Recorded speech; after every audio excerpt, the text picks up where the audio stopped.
The Game and Big Hits, Paisley Dreams. This album has a lot of quality verses from The Game.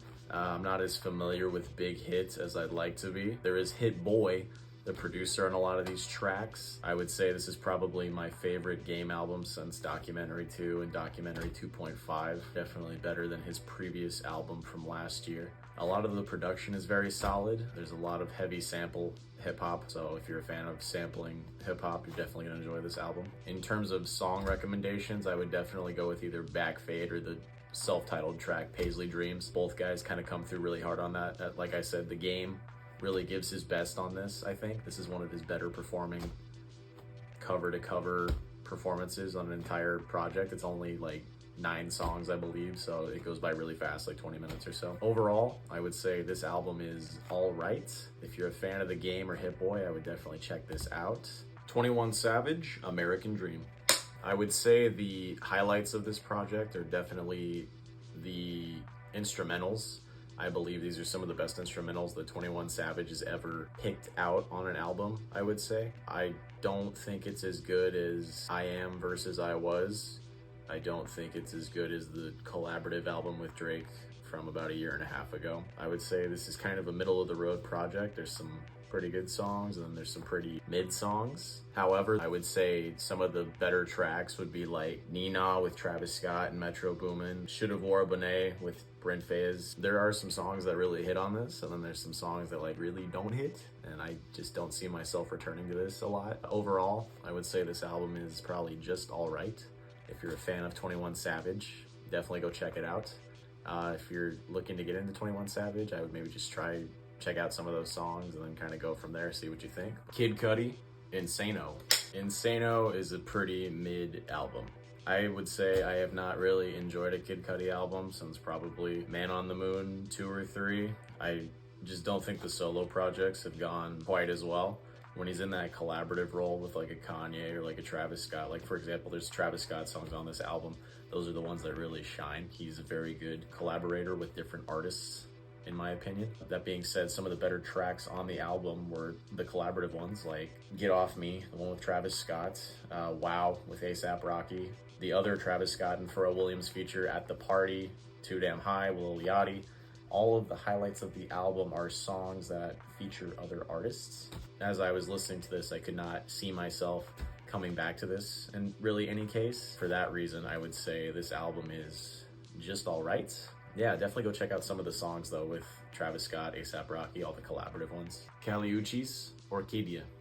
Kali Uchis does not miss. However, I would say this is probably my least favorite project from her over the stretch of the last 6 or 7 years. Just this last year, Red Moon and Venus was my #1 album of 2023. So I was very highly anticipating this new project. I would say it's much more similar to Sin Miedo than anything else. It's far more Spanish music, a lot of Spanish verbiage for a lot of the lyrics and the tones and the instrumentals. There's not a lot of features on this. It's a very individualistic project, I would say, but it's still really good listen. There's a lot of really good songs. Forgive me for my pronunciations. Some of my favorites were Como Así, Mi Pongo Loca, and especially my favorite Ti Mata. That is, I think, hands down the best song. That is the one from this album you should add to all your playlists. But overall, I would say this album is pretty good. If you've not listened to Kali Uchis at all, this is definitely something you could get into if you want to get into her music.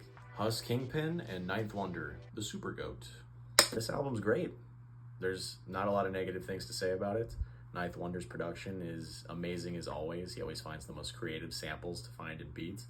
Huss Kingpin's lyrics and even those from the features on this album are very well delivered. Very good rhyme schemes, very good wordplay. There's a lot of tracks from this album that I really loved, like Behind the Scenes, Famous Poets, Box Office. The whole album very consistently moves with the same themes from start to finish. Like, it is a very consistent listen sonically. It is a very smooth listen that flows from track to track, song to song. This album is definitely great. You should most certainly check this out. This is a fantastic album, instrumental-wise, lyricism-wise. I think everyone should definitely go check this out. I think it's really gonna surprise you. K-Camp, Float to London. Now guys, I'm gonna be honest here. This album is trash. This is one of the worst things I've heard so far this year, and it's not even close. I mean, there's only been a couple albums that have already come out this year, but this is most certainly gonna be at the bottom of my list maybe throughout the entire year. The one positive thing I could say about this album is that a lot of the beats are kind of good, but then K-Camp or even some of the features that come in really diminish those beats and make them almost unlistenable and not desirable to hear. The album has a very British theme to it. There are some British sketches, some British features that appear on the project. They did not work. I don't think that elevated the project whatsoever in any way. In terms of the songs, there wasn't a lot of songs that I could see myself going back to. There's nothing that really stuck. And for that, I would say this album is bad. You should not go check this out. I would avoid this. If you're a fan of K-Camp, maybe go check it out, but I would not recommend trying this one out. Boldy James and Nicholas Craven, Penalty of Leadership. This album is straight fire, fuego. Boldy James has been kind of inconsistent with his albums and mixtapes. The price of Tea in China was amazing a couple years ago, and some of the follow-ups haven't been as good, but he definitely has a distinct style that I think he's very good at. He's good at that niche of hip-hop music in terms of the beats and his delivery. He's a very similar delivery on a lot of songs. This specific instance with Nicholas Craven, it's really good. Everything is very smooth. Some of the best tracks I would say would be like Evil Genius, Murderous Tendencies, All My Tokens. I liked every song on this album. I've already gone back to it a bunch of times. I could see myself listening to this like the entire year. This could probably be on my end of the year list for like best albums. This is an amazing project. You guys should definitely go check this out. I would say this album is great.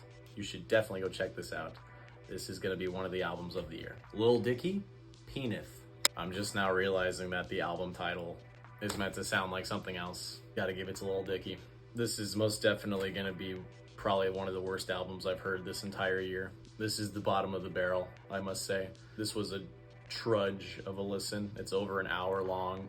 There was not one song on this album I liked. None of the jokes hit.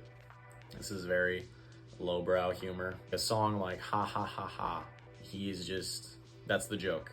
He's laughing in the song. He's saying ha ha ha ha ha. He's making the same songs and just calling them new names with slightly different beats. The themes and topics of this are just so bland. Literally the song title is the joke and he just says it for 3 minutes straight. There is no redeeming quality of this. I would definitely steer clear of this album if you could. I would say this is pretty bad. This was not fun. Don't check this out. 1K Phew and Zaytoven, Pray for Atlanta. I had pretty modest expectations going into this. Not as bad as I thought it was gonna be, but definitely not as good as maybe that project with Usher. This is probably just right in the middle for me. There is definitely some good songs. I would say a lot of the songs are very similar. There is a style from 1K Phew that is like very gospel rap, almost like Jesus is King Kanye, like that kind of sound, I would say. I would say my favorite songs from the project were We Ready and Heaven. You can feel the passion. You can feel every part of the instrumental in 1K Phew's verses and his lyrics over the course of the entire listen. It can get kind of bland because all the songs do kind of blend together, I would say. I'm very curious to see what 1K Phew does in the future. I think this is like a pretty good project. I would say this album is probably just all right in the grand scheme of things, but there's definitely some songs I like. I think you should check it out. Lift. This is the new Netflix streaming movie directed by F. Gary Gray. He did Friday. He did Straight Outta Compton. This also stars Kevin Hart, one of the biggest movie stars on the planet. And the general plot, it's about getting a gang together to pull off one really big heist for their biggest score ever.